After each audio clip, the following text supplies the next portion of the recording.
Gracias, Héctor. Es momento de hablar de política. ¿Qué va a pasar en nuestro país? Estamos escuchando que hay colapso de hospitales, el sistema de salud crítico. ¿Se pueden realizar elecciones en estas condiciones? Estamos ya en contacto con Jorge Tuto Quiroga, candidato a la presidencia por Libre 21, a quien saludo. Muy buenos días, bienvenido. Buen día, Vania, un gusto estar con Bolivisión. Acaba de escucharlo, don Tuto. La situación del sistema de salud es crítico en nuestro país. ¿Se pueden realizar las elecciones de acá a más de 2 meses o no? La evolución de la pandemia lo determinará. Desde que se empezaron a hacer reuniones, nosotros planteábamos que había que darle la flexibilidad y la plena responsabilidad al TCE de determinar la fecha en función a lo que pase con la pandemia, cuyas proyecciones van cambiando, y van cambiando porque no hay laboratorios, no hay suficientes test. Ha colapsado el principal centro de análisis de pruebas de Cenetrope en Santa Cruz, hay pruebas acumuladas y tener que determinar cómo va la situación sin tener suficiente número de pruebas es como tratar de conducir el vehículo a ciegas sin saber dónde está yendo uno.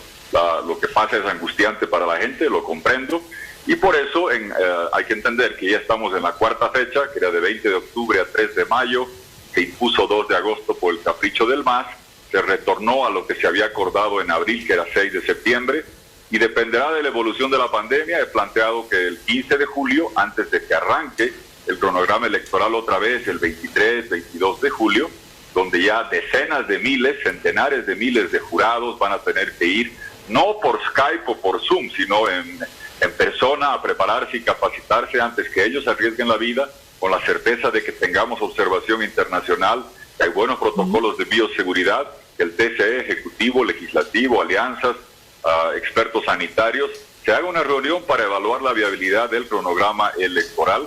Reitero que estamos cambiando una y otra vez la fecha. Requerimos tener un gobierno con legitimidad, con capacidad, con credibilidad para enfrentar no solo los efectos y coletazos de la pandemia, sino también reconstruir la economía. Pero me parece que lo sensato, lo racional, es juntar a todos y dejar de lado este peloteo de quién es la culpa o de quién no es la culpa, porque parecería a ratos que prefieren algunos decir, vote por mí, pero si algo le pasa es culpa de otro, es culpa del legislativo, culpa del ejecutivo, culpa del de más allá. Creo que eso no ayuda en un momento de angustia colectiva profunda por los colapsos sanitarios que eran previsibles, porque no se ha hecho el fortalecimiento sanitario adecuado en la época de cuarentena, y porque hay una descoordinación a nivel de gobernaciones, alcaldías brutal. Sabemos el drama del CEDES en La Paz, no sabemos quién está en el Beni, y también por una ingobernabilidad profunda entre ejecutivo, legislativo, cambios en el judicial,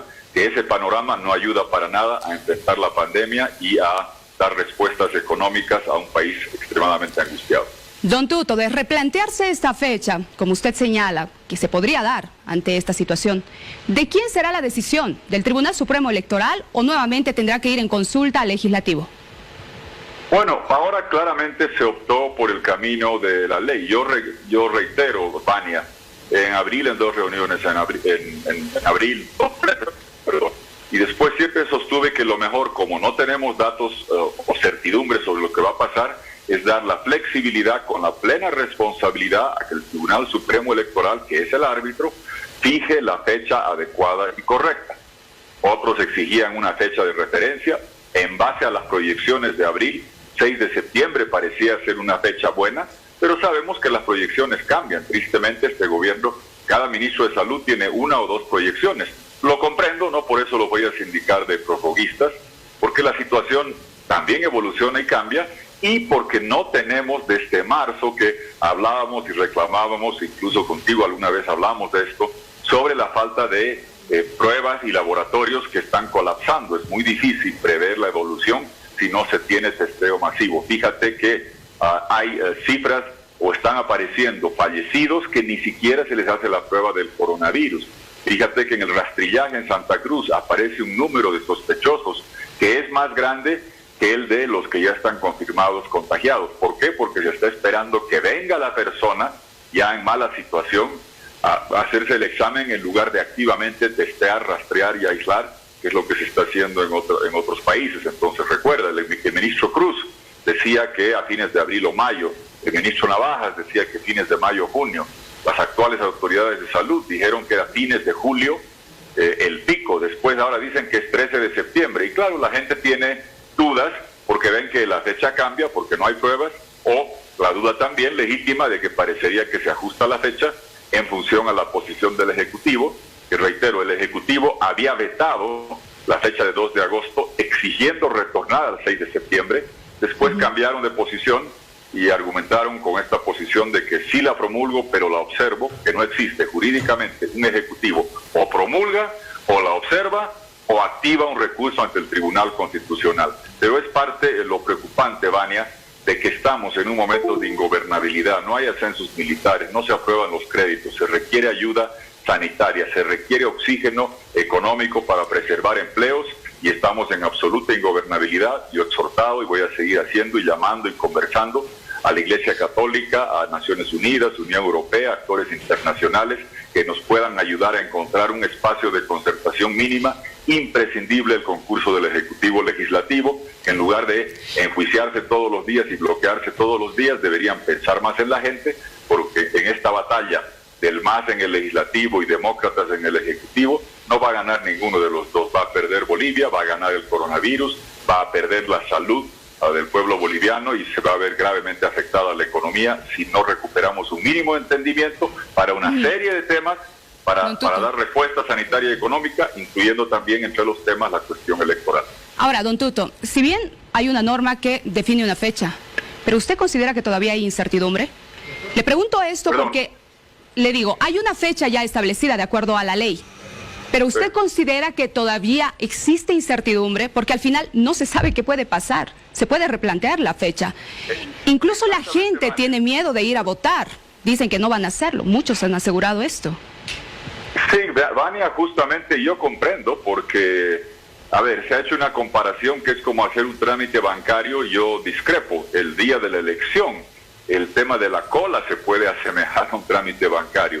Pero los bancos en Bolivia hace décadas que funcionan, tienen dinero, tienen fortalezas, tienen seguridad, tienen policías y funcionan todo el tiempo con los protocolos normales de seguridad de cualquier banco en el mundo, y ahora con normas de bioseguridad y separación.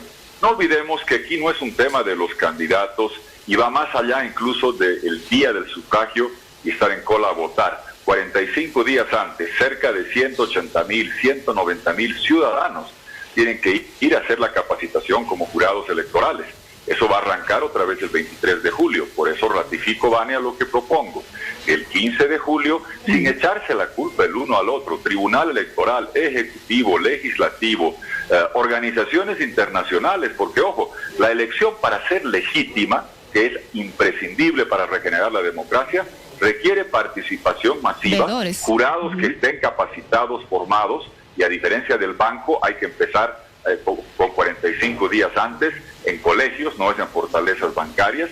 Y también requerimos no solo esa participación con el concurso de jurados que deben estar seguros que no arriesgan la vida, como lo señalas, también, Vania, observación electoral. Yo quiero que la OEA, que Unión Europea, que Naciones Unidas nos digan que van a mandar misiones completas de observación electoral, porque sin observación, hemos aprendido en Bolivia y el mundo lo ha admitido así, que si no hubiera observación electoral, Evo Morales se robaba la presidencia. Y ojo, Vania, hay que ratificar, en este brete estamos porque Evo Morales violó la Constitución, desconoció el referéndum, hizo fraude, y desde ahí hemos estado tratando de reconstruir tanto el órgano electoral, nuevas elecciones en mayo, llegó el coronavirus, pero el principal responsable de esta dificultad es Evo Morales, y de las cuestiones sanitarias también, porque con su cajero del desfalco, 50,000 millones de dólares de gas se farrearon y no tenemos la infraestructura sanitaria para responder a esta pandemia. Reitero, 15 de julio, antes de que arranque el cronograma, antes de que tengamos 200,000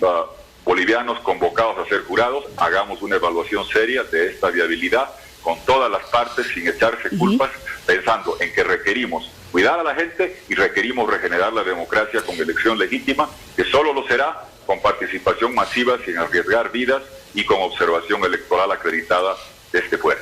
Don Tuto, a propósito de la votación de la gente y el temor que tiene, ¿qué va a pasar con el voto duro, el voto leal, que saben los candidatos del MAS que lo tienen y saben que su gente va a ir a las urnas? A diferencia de la gente que tal vez va a tener miedo, sí, a diferencia de la gente que va a tener miedo de ir a votar, y dentro de esta población pueden estar, por ejemplo, los votos a Jorge Tuto Quiroga y Tomás Ayarwi. ¿Qué opina de esto? A ver, Vania, yo no entro en ese cálculo. Yo creo que todos, fíjese que el MAS empezó a jugar con eso. El MAS llamó a romper cuarentenas. Evo Morales llamó a expulsar los policías del trópico de Cochabamba. Sin policías no había bancos, sin bancos no se podía pagar los bonos. Era tal su crueldad y oportunismo que hasta su propia gente en el trópico de Cochabamba afectó. Y fíjate, después, esto ha llegado a todos los lugares, esto no hay distinción. Ha golpeado al Beni, ha golpeado a Santa Cruz, ha golpeado al trópico de Cochabamba, está golpeando a la ciudad, se va a seguir moviendo. Están jugando ruleta los que creen que esto va a afectar a unos sectores y no a otros. Nos está afectando a todos sin distinción. Yo creo que el cálculo del MAS para precipitar la fecha de 2 de agosto era cambiar el eje del debate, no responder por el desfalco económico, el latrocinio, la corrupción y los abusos de 14 años, el desfalco económico con el cajero Luis Arce.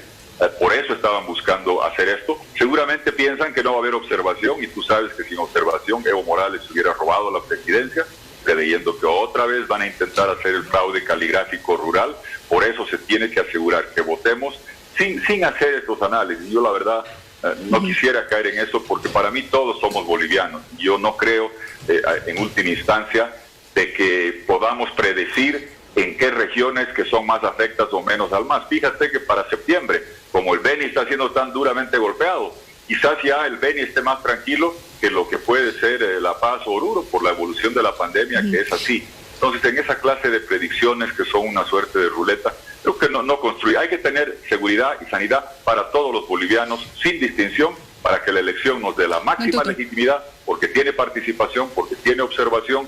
Hagamos esa evaluación el 15 de julio, antes de pedir o tratar de convocar a cerca de 200.000 ciudadanos bolivianos a que vengan a capacitarse para ser jurados electorales, porque es un gran servicio a la democracia y hay que estar seguros que ese servicio no sea a costa de arriesgar la salud. Quiero cerrar con esto, por favor, porque es importante conocerlo. Se ha hablado mucho de las elecciones que se han desarrollado en otros países. Por ejemplo, en Francia se han desarrollado también elecciones, en Canadá, Australia y Corea del Sur. Pero han sido elecciones que han implementado modelos de votación: postal, virtual y votación anticipada. Entendiendo la situación y la realidad de nuestro país, ¿es posible que suceda esto? Y ojo que estoy hablando de porcentajes no muy elevados de participación de la gente.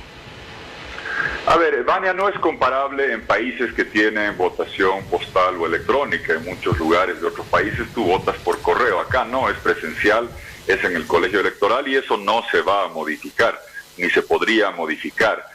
Hay que comparar con otros países de América Latina. Veremos lo que pasa en República Dominicana, está convocada para 5 de julio. Y hay que comparar lo que sucede en otras latitudes, sí, Vania, pero hay que entender que el coronavirus, el epicentro era en Asia. Si tú decías que voten en Asia en enero o febrero, hubiera sido imposible. Si hubieras dicho que voten en Europa en marzo o abril, hubiera sido imposible. Por eso postergaron la segunda vuelta municipal de Francia cuando ya habían tenido la primera. Después se va hacia Estados Unidos. En Estados Unidos cancelaron o postergaron muchas primarias demócratas para donde estaban eligiendo al contrincante del presidente Trump, que era Biden. Ahora el centro de la pandemia, lamentablemente, está en América Latina. Es la mitad de los decesos, más de la mitad de los contagios. En América Latina es donde está el problema principalmente. Y dentro de eso, y dentro de Sudamérica en particular, nosotros tenemos la dificultad que, a pesar de que el pueblo cumplió con la cuarentena, el Estado no cumplió con el fortalecimiento sanitario, más unidades de terapia intensiva, dotación de equipos de bioseguridad. Entonces estamos en una enorme dificultad. Por eso hagamos esa evaluación comparativa, como tú dices. Veremos también cómo evoluciona la curva acá, veremos las experiencias de otros, y sobre todo un análisis de lo que sucede acá, porque la evolución de la pandemia en Bolivia no se va a poder comparar con lo que ha sucedido en su momento en países como Francia o lo que ha pasado en Corea del Sur. Veamos lo que pasa en nuestro país. Muy bien, don Tuto, gracias por haber estado en contacto con nosotros. Me quedo con lo que dijo y la propuesta que tiene, que el 15 de julio se haga una evaluación para que se vea si se puede ir a elecciones o no. Gracias, que le vaya bien. Gracias, Vania. Buen día. Tenemos más en Al Día.